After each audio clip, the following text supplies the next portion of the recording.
those are the X variable. Because only when you know the X and Y, you get an idea about the data collection. And now, is your measurement system capable and adequate? What is adequacy and capable?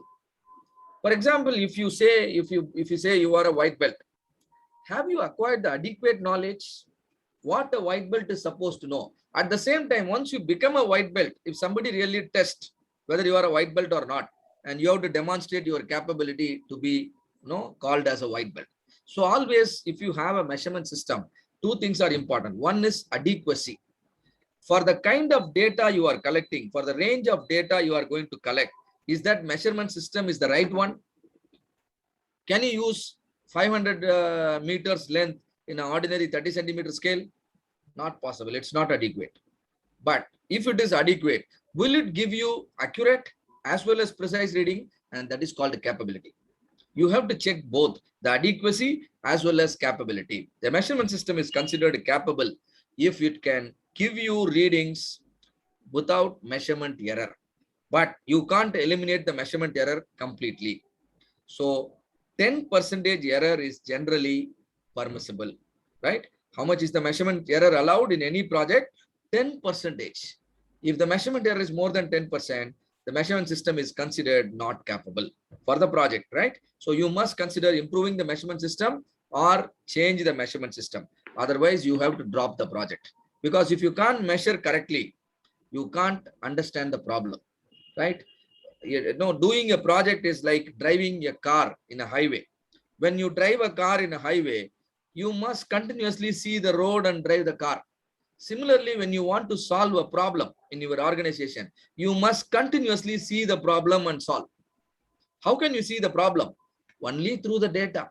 If the data is free from error, you can see correctly. If the data comes with error, then your vision will become dull, and then you can't understand the problem properly, right? So that's why measurement error should be less than 10%. Do you have an appropriate data collection plan? What is data collection plan? Your check sheet. Your check sheet will have a plan. A check sheet is nothing but again a QC tool. Is considered a check sheet if it helps you to collect the data in the right way.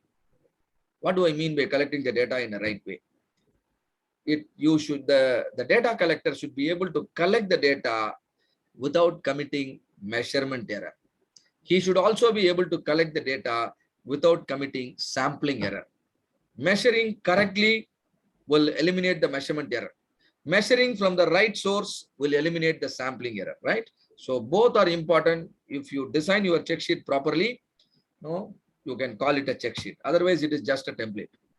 Is the data collected is appropriate for analysis? A data collected is considered appropriate for analysis if the measurement error associated is less than 10%.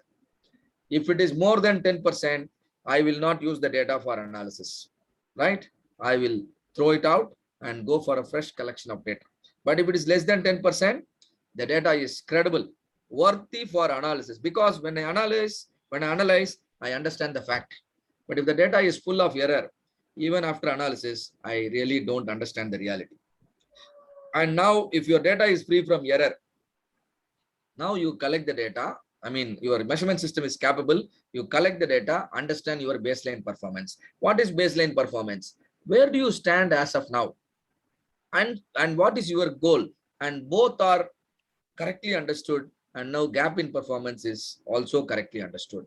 So this is the main purpose of measure phase. Collect the data correctly and then understand your baseline performance. Baseline performance can be your rejection level. Baseline performance can be your yield. Baseline performance can be your PPM. Baseline performance can be your sigma level, right? So sigma level is one of the way to measure your performance. And now to understand how important. One question, sir. Yes, please. Yeah, the question is, how do you determine your data is accurate? So do we have any formula there? Yes. There are formulas, and there is a tool called Gauge R&R. The Gauge R&R. Can we have any small examples, sir, on this data collection plan? Do we have in upcoming slides? Or? No. This is the Gauge R&R is a module which I need to talk to you about 1 hour at least, right? You need to understand gauge repeatability. We need to understand gauge reproducibility, right? So I'm only trying to give an overview right now, but I understand your interest. Measurement error, let me talk only at the broader level. Measurement error can be of two types. One is accuracy error. Another one is precision error. What is accuracy? Correct, no, measuring, no, the correctly, measuring, reading closer to the true value. For example, 100 mm is the size of a product. You are measuring and your reading is also 100 mm. Can I now call your reading as accurate? Yes. The true value is 100, measured value also 100. Now your reading is accurate. Why it is accurate? Because there is no bias. You are measuring 100 as 100. Suppose if you measure 100 as 102, now are you accurate? Come on, tell me. No. You are No. not accurate. 100 mm you are measuring as 102. You are recording as 102. Now there is a bias in your reading. In this case, it is a positive bias. You are no placing 100 as 102. Now there is a bias of +2. More the bias, less will be the accuracy. More the bias, less will be the accuracy. So accuracy is based on the bias. What is preferred is bias should be 0. What is the solution to the problem? You calibrate your gauge. What is the solution to the problem? You calibrate your gauge. So that is one thing. Another problem can come, precision related. What is precision related? For example, you want me to measure a product which is 100 mm and you want me to measure it repeatedly 5 times. The product is same, but you want me to measure it repeatedly 5 times.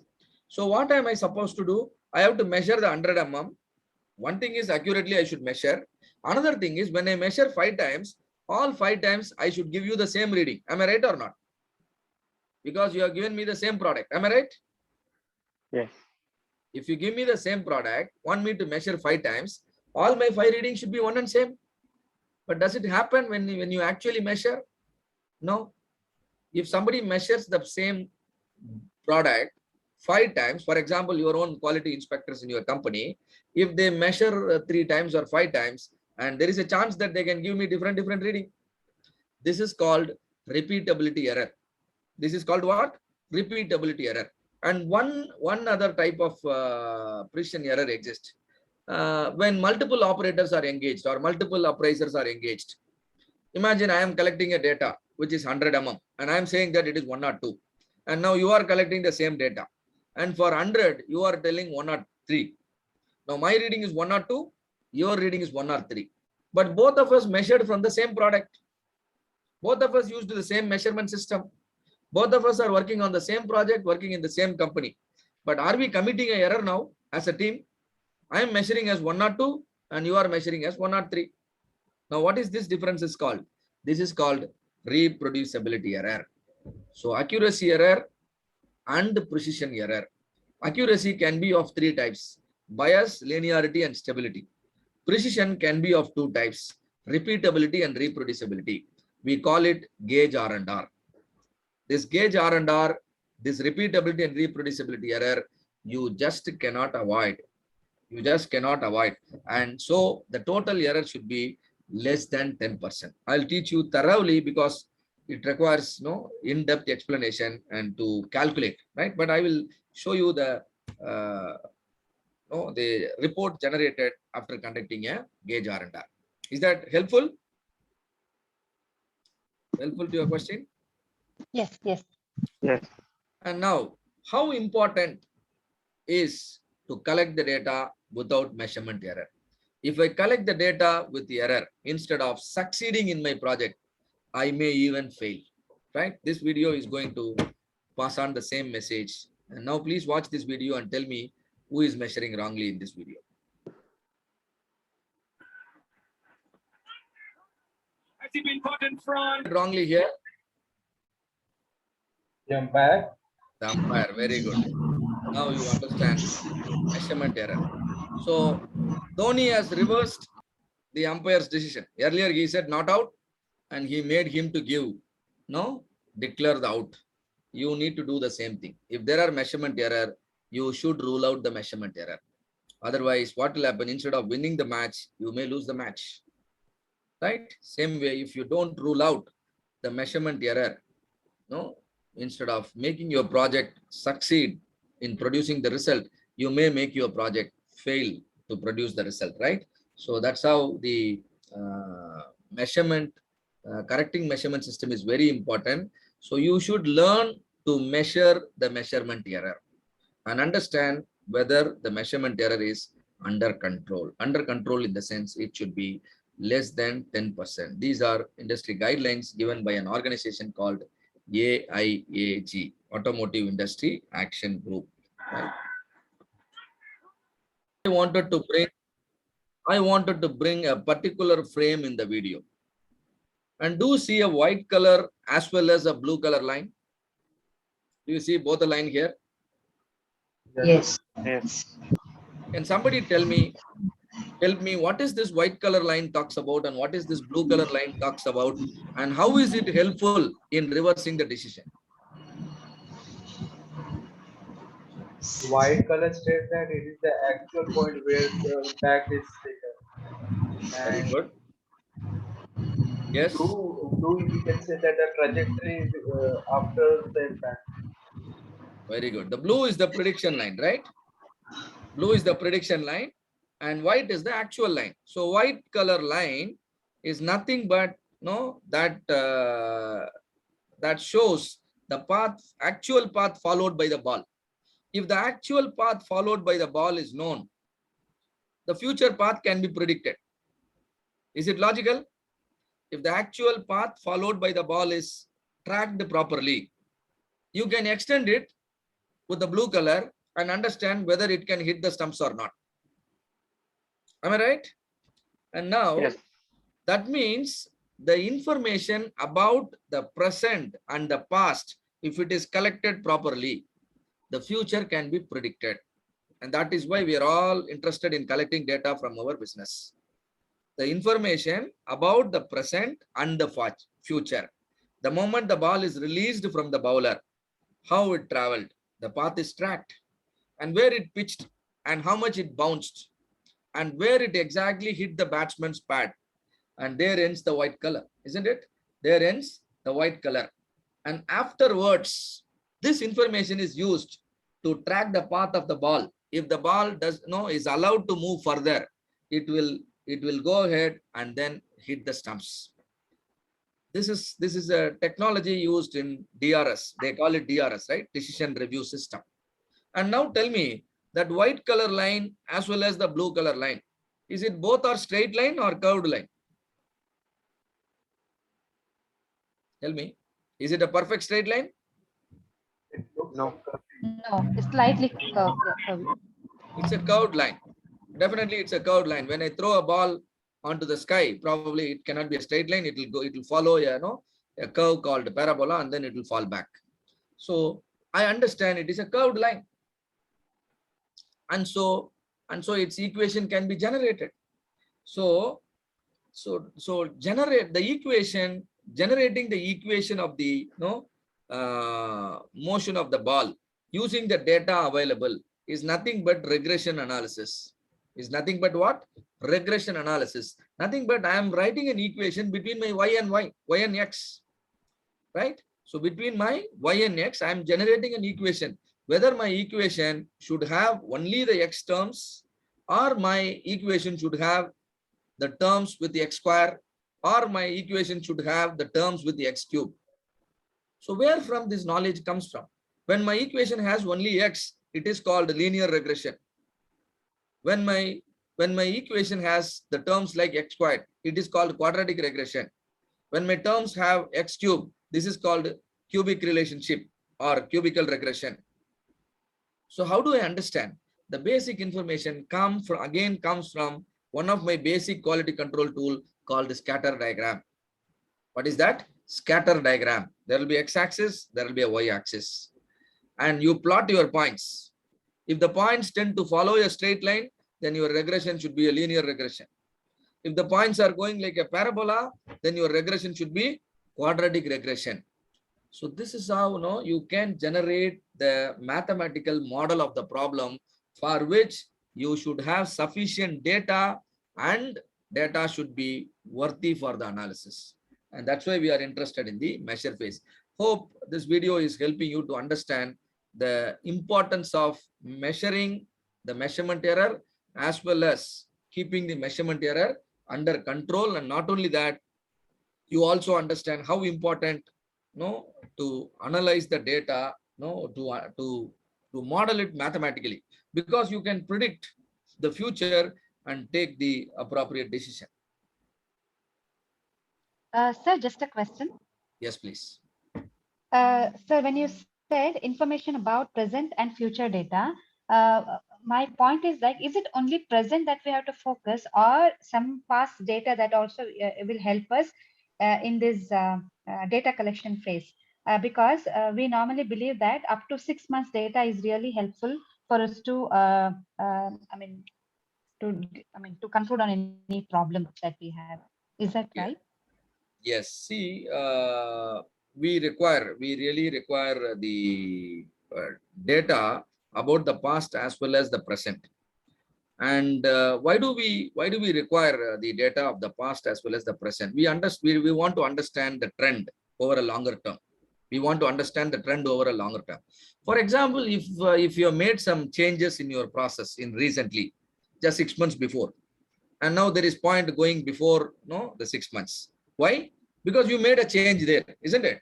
But after making the change, and this is how your process is running last 6 months. In such a case, you collect the data for the last 6 months, and then you calculate the baseline performance. Suppose your process is running for, let's say, last 3 years, then it will be good if you have the data of last 6 months. That means you must necessarily collect the data from the point where you made some major change in your process. Is that clear? The last change or improvement you have made, from there till today, what is your data and how are you performing? Now your next journey can start.